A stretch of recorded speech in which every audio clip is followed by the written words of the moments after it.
Hello Appleby College, I'm your lead anchor Michael Hendrick, and you're watching ACTV. Legendary Appleby College teacher, Mr. Suchanek, was kind enough to meet with ACTV for an interview about his experience and thoughts towards Appleby College. Here's my interview with the man himself.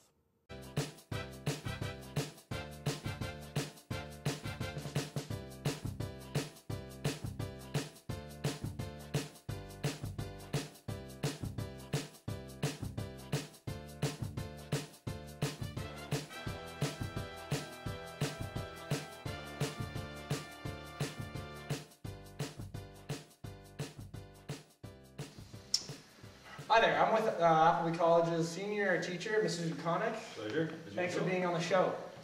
So you're a veteran at Appleby College. You've been here for 43 years. 1970 fall. What was it like coming to Appleby as a first-year student?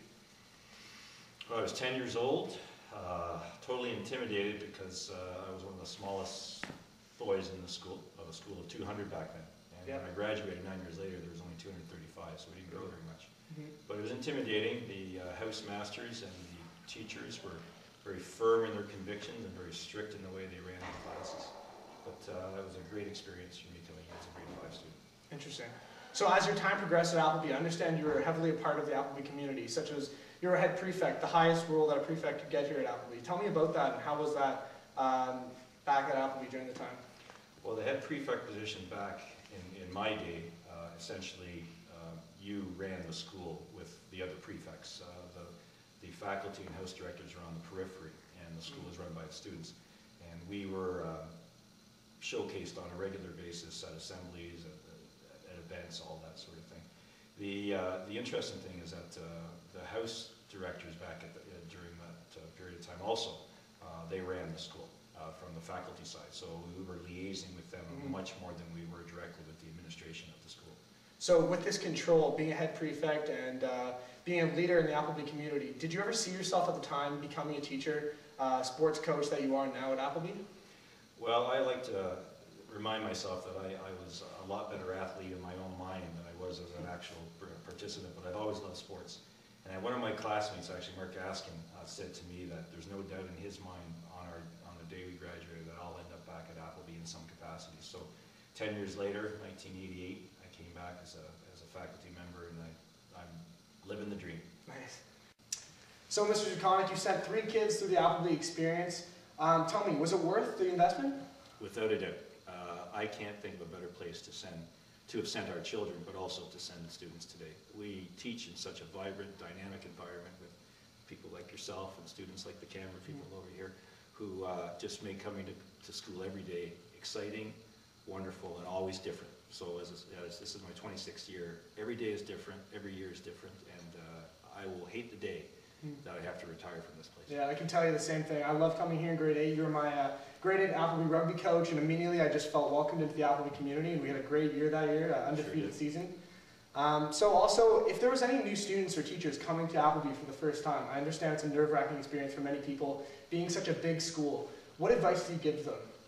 Seek out people who've got smiles on their faces, because those are the people who will get you through those initial months and your first couple of years at Appleby. And there are so many support mechanisms in place here at Appleby, from the faculty, from the peer groups, from their friends, from everything. There are people here that will always help them on a regular basis. And I would say a smiling face is more than anything else, and no one will ever turn you away for asking questions, for sure. Well, it's been great having you here today. Pleasure. Thank you so much. Thank you, Michael. Appreciate it. Thank you.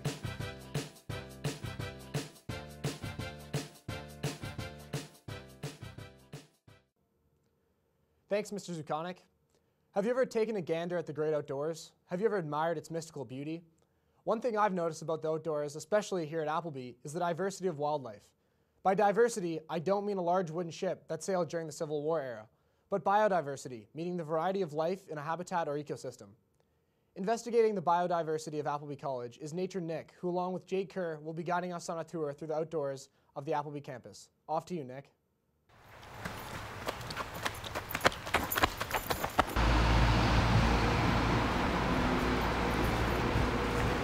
Oh hey, didn't see you there. Come out here, my assistant Jake. Hi, we're here for nature. Wow, that's pretty neat. This is a decay tree. You can tell it's decaying by the way it is. That's pretty neat. Oh boy, what a view. Oh, hey there. Didn't see you again. I'm just here in the Appleby Forest, as you already know, sitting by this really smart idea. This is actually it's a black garbage can, and what you do is you put your garbage in so it doesn't mess up the neat forest. And I think that's a really great idea, because messing up neat stuff is bad. Don't do it.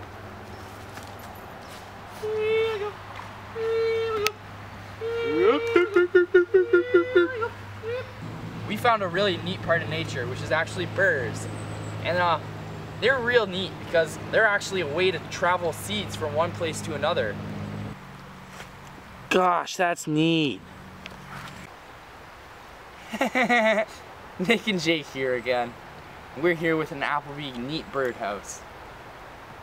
It's pretty neat.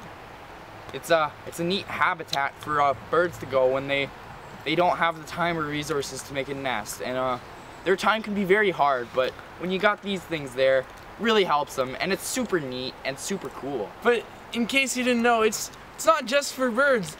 Lots of little critters love it. It's pretty neat. Chipmunks.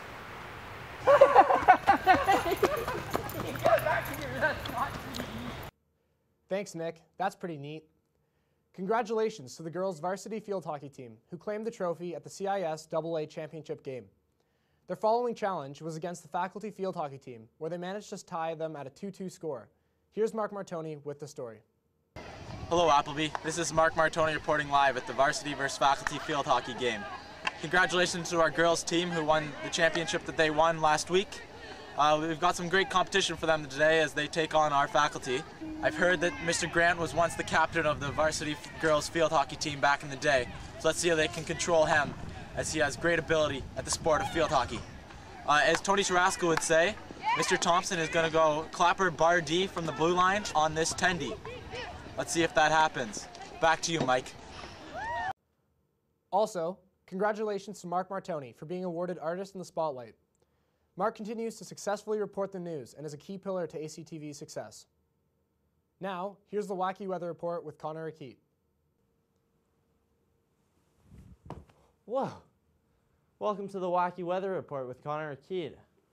Oh, hey Mark. And Mark Martoni, how are ya?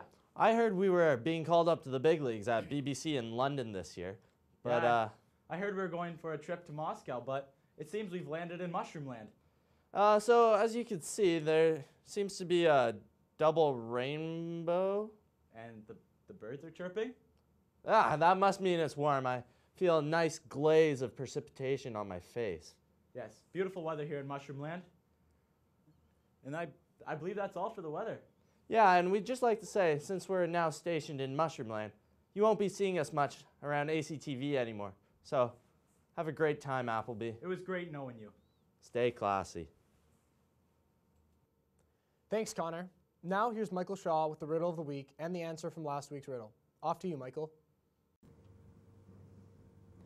Hello, my friends, gather near. For you I've a riddle, now lend me your ears. I am weightless, yet you can see me. Put me in a bucket, and it becomes lighter. What am I? Think about it, give your address, but only one can be the winning guess. And before I forget, the answer to last week's riddle is the stars. Thank you. Back to you, Mike.